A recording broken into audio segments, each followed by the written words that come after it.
Levi Brackman here with Truths, Jewish Wisdom for today. Thank you so much for joining. This is the Torah Portion Uncensored part of the podcast. And this week we are talking the first Torah portion in the book of Deuteronomy, Sefer Devarim. Now, before I start, if you like this podcast, please like it, leave a review wherever you listen to this podcast, whether it's on YouTube, Apple Podcasts, Spotify, wherever it is that you listen to it.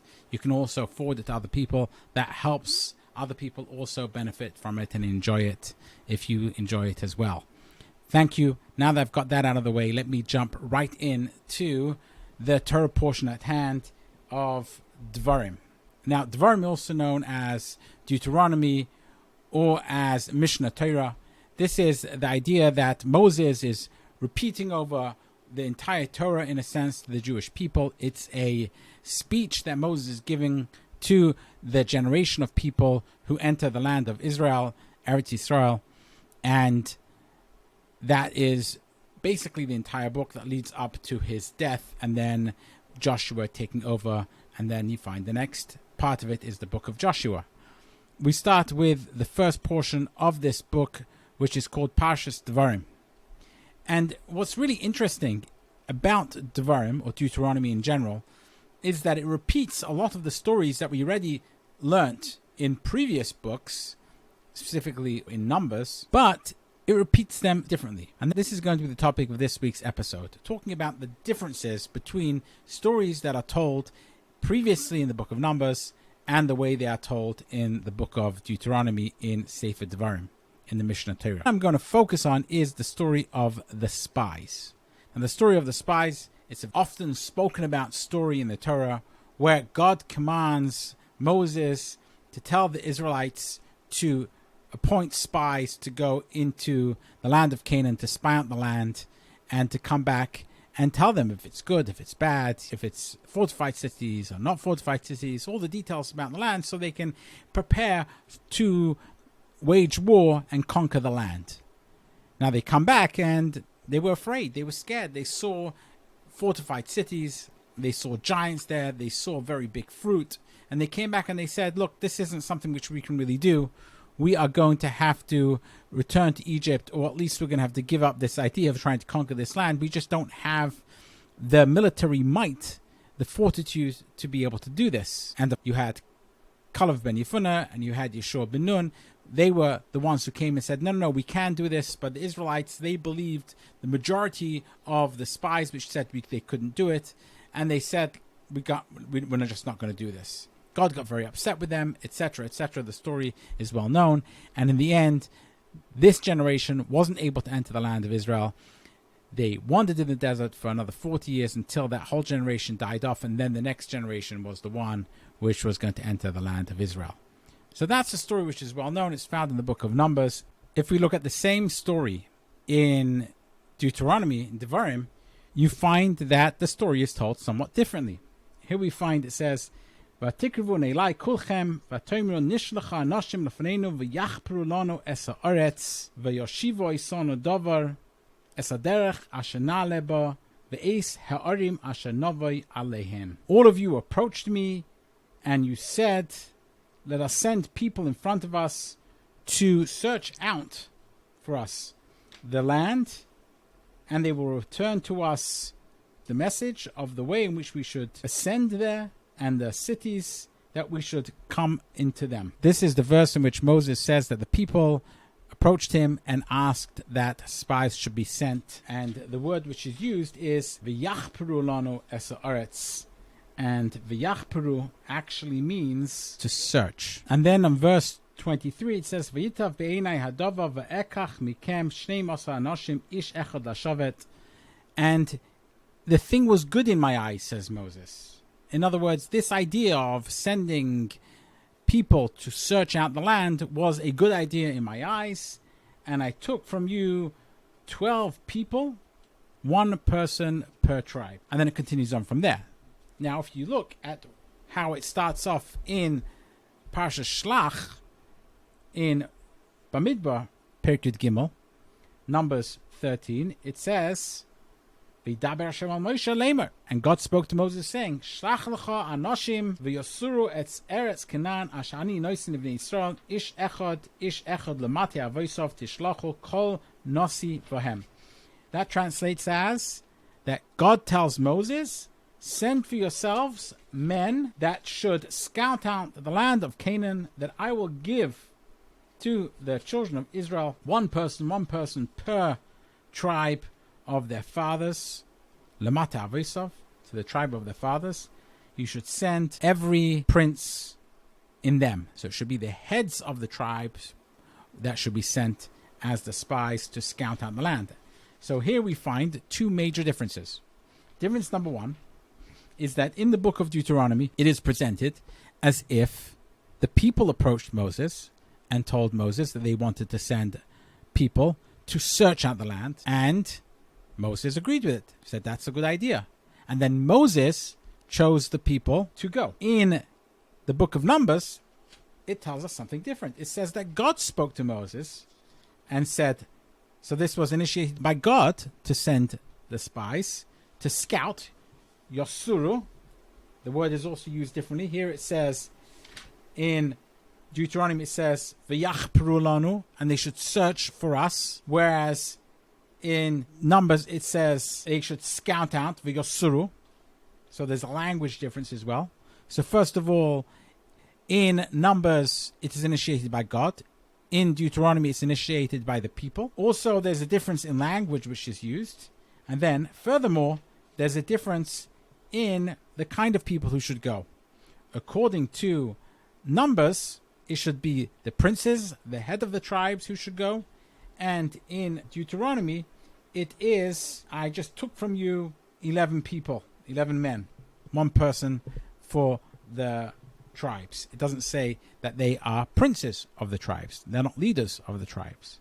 So these are two major differences in the story. So the question is, which one's right? Was it initiated by God, or was it initiated by the people? And this is something which is discussed by all the commentators. And I'll give just an overview of what the commentators answer, at least two of them. Rashi basically says it's both. And there's this famous idea which is found, that the bread is brought from afar, if you like. So the idea is that the Torah is sometimes poor in one place and richer in another place, and sometimes you have to put two of the different parts together in order to get the whole story.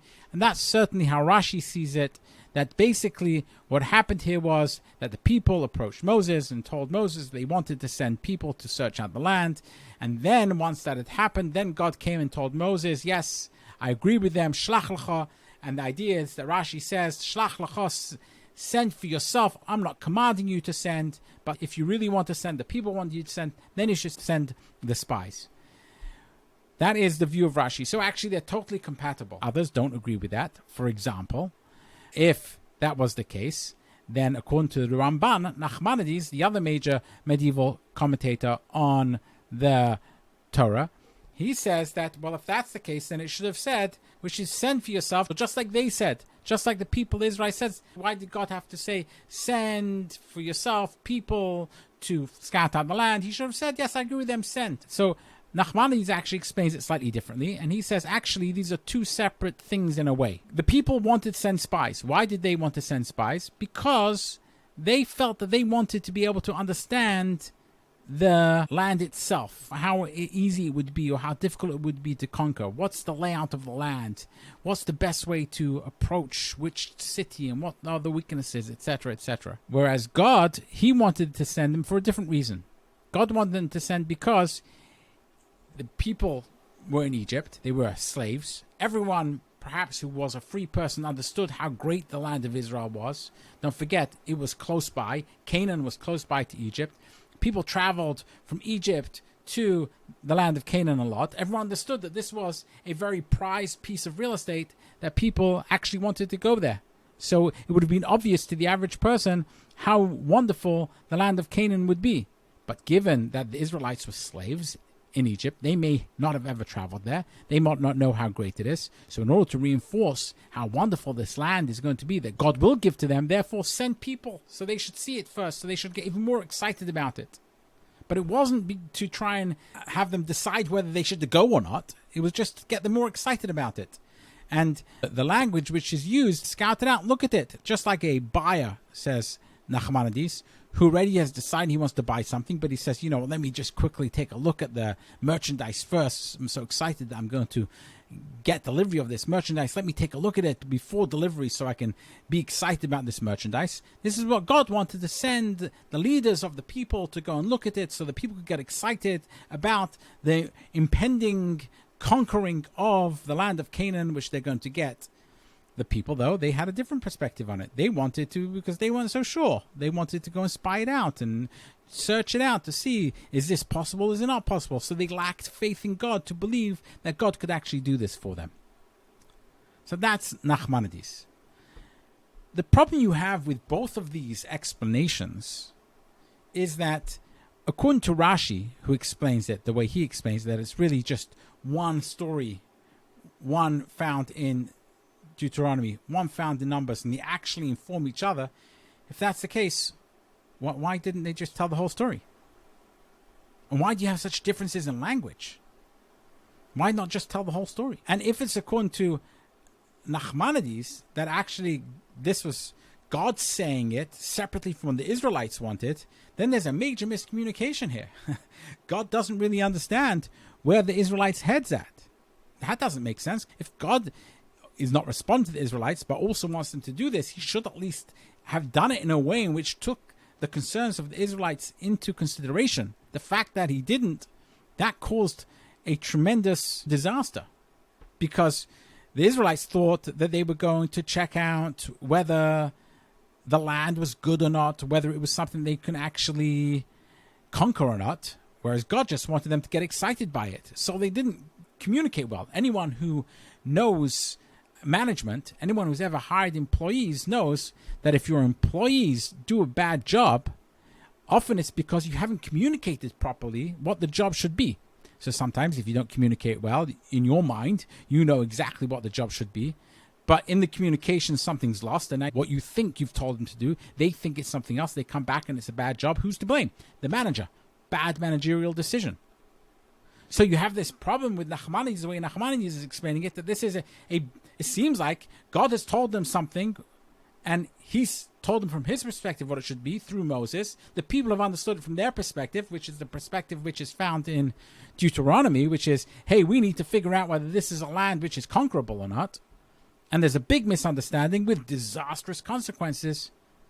And lots of Israelites end up dying because they decide they're going to go up to the land of Israel anyway, and they end up not having God's support, so they end up being killed. And the rest of them wander in the desert for 40 years, and it ends up being a huge disaster. So even the way Nachmanides explains it, there are many more questions than there are answers. There are others, more contemporary commentators, who look at it slightly differently. In the following way, they say, well, look, what's going on in Deuteronomy? That's really Moses in a pedagogic way trying to teach this next generation of Israelites who are going up to the land of Canaan, who are going to conquer the land, how to behave and how not to behave. So he's not going to bring God into the story at all. Why should he bring God into the story? That would just muddy the waters of the messages. So he wants to, in a pedagogic way, explain this is what happened. They came to me and they said they want to scout out the land or to search out the land to see if it's good or not. And I thought that was a good idea. And then it ended up into this big disaster. Why? Because they didn't have the right faith. They didn't have faith in God. They didn't have enough faith. Had they had enough faith in God, there wouldn't be a problem here. The details of God telling, God not telling, whether there was some kind of misunderstanding with what God wanted, what they wanted, that's not the main point here. The main point here would be to say that the Israelites just didn't have enough faith at the time. Whereas what was being told in the book of Numbers, that was factual. That was just telling you how it actually went down. So one is pedagogic and one's saying actually how it went down, exactly what happened. And the narrative is also, the way it's explained, is like in Numbers is more of from a third person. And God spoke to Moses saying, you have a narrator.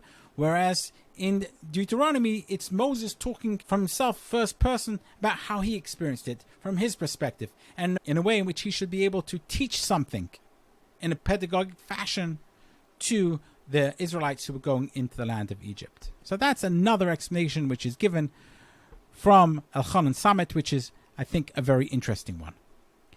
Now there's another explanation which I saw, which says, one second, the book of Deuteronomy actually was written by a whole different author. Was not written by Moses at all, and had nothing to do with what Moses really said or didn't say. Rather, this was a summary of the books that went before it, written in the time of the Babylonian exile, many hundreds of years later. And it was written by the elders, and there's a number of different proofs which is brought that why they think it was written by the elders. But this is another perspective. It was written by the elders, and the audience was different. The audience were for people who were in exile, and it was supposed to inspire them to have faith in God and not to give up hope, and not to make the same mistakes of the people that came before them. So this was a book which was written as a Mishneh Torah, as going over the rest of the books of the Torah, bringing it back into a language which would be understood by contemporary people in Babylonian exile. And therefore, you can see the language is different. Here it says the word of search, and there it says scout, and they're different languages, and the story's told differently because it's for a different audience, and it was written in a different epoch in a completely different time frame. And that would be a more of a biblical criticism perspective of it.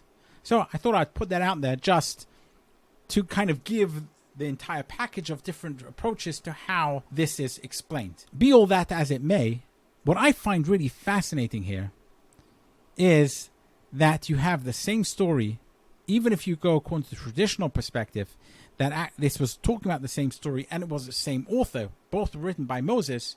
What you find is the exact same story told from very different perspectives.